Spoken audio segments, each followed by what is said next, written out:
Hey board gamers, Jaclyn Friedlander here, and today I'm going to tell you everything you need to know about the game Merchants of Dunhuang. Merchants of Dunhuang is an easy to learn strategy game for 2 to 4 players, and it takes approximately 30 minutes to play.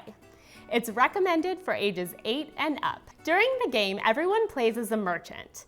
You have to manage the goods that you hold in your hand as well as the goods you have in your shop. There are characters on the board that assist you with your business on every turn. You can win the game one of 2 ways. In a 3 or 4 player game, the first way to win is to have the majority of 4 different types of goods in your shop and also to have 4 different types of goods in your hand. The other way to win is to have the most points when there are no longer enough cards to refill the market. We'll talk more about that in a few minutes when we go over scoring. It's time for unboxing. Let's see what's inside.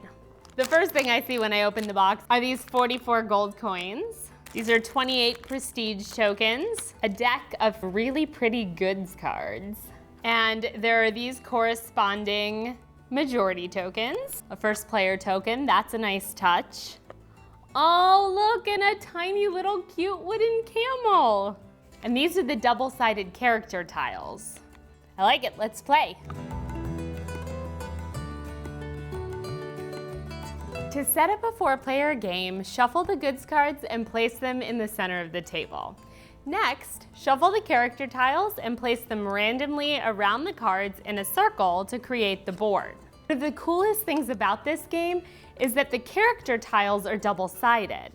Each side has a unique character with its own special bonus.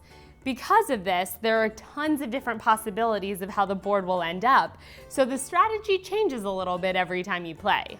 Once all of the characters are laid out, place a card under each character face up like this. This is the market. Then each player takes 7 gold coins. Every player draws 3 cards and chooses one to keep in their hands. The other 2 are discarded face down out of the game. Choose a spot for the camel to start and choose a starting player. I choose me, so I take the starting token, and now we're ready to play. Let me show you how easy a turn is. The first thing you must do is move the camel token. You may move the camel token 1 space for free, or you may choose to pay to move additional spaces.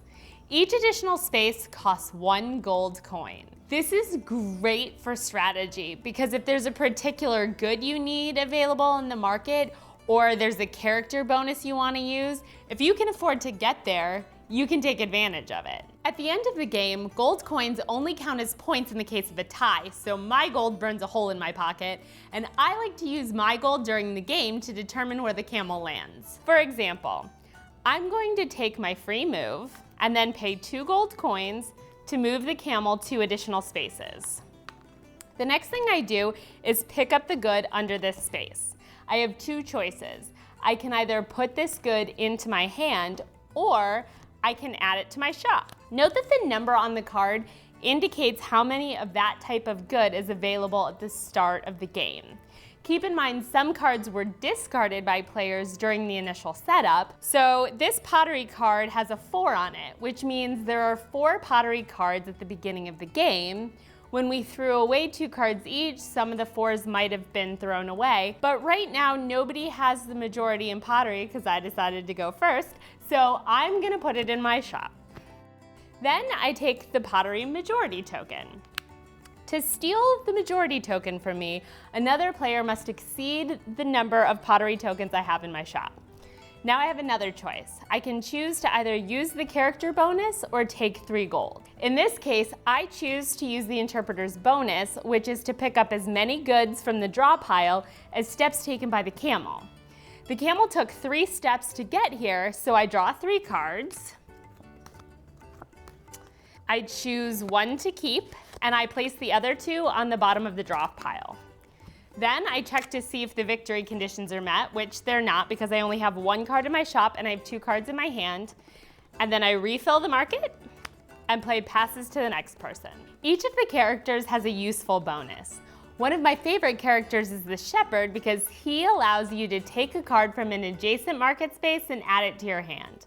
Strategically, I find him to be really useful. The dancer, musician, painter, and princess are the characters that have prestige tokens as part of their character bonus, and prestige tokens help you earn victory points if you make it to the scoring phase. Be sure to check the rules to learn all of the character bonuses. The bonus actions are also indicated on the character tokens to help you remember. To recap, on your turn, you get to move, pick up a good, use the character bonus, or take 3 gold, check the victory conditions, and then refill the market. If the victory conditions are met, the game ends immediately. If they're not met, it's the next player's turn. If the victory conditions are not met by the time you can no longer refill the market, then you proceed to scoring, and whoever has the most points wins. Players discard all of the cards in their shop, but keep their majority tokens.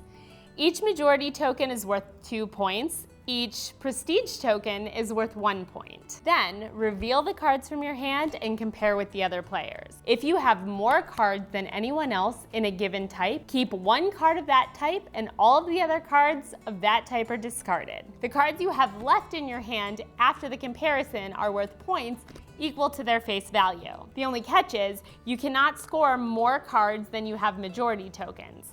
For example, if after the comparison I have 3 cards in my hand worth 7, 4, and 2, but I only have 2 majority tokens, then I can score 2 of my cards and I must discard the 3rd. The total points for the cards in my hand would be 11 because I would choose to score my 7 and my 4 and discard my 2.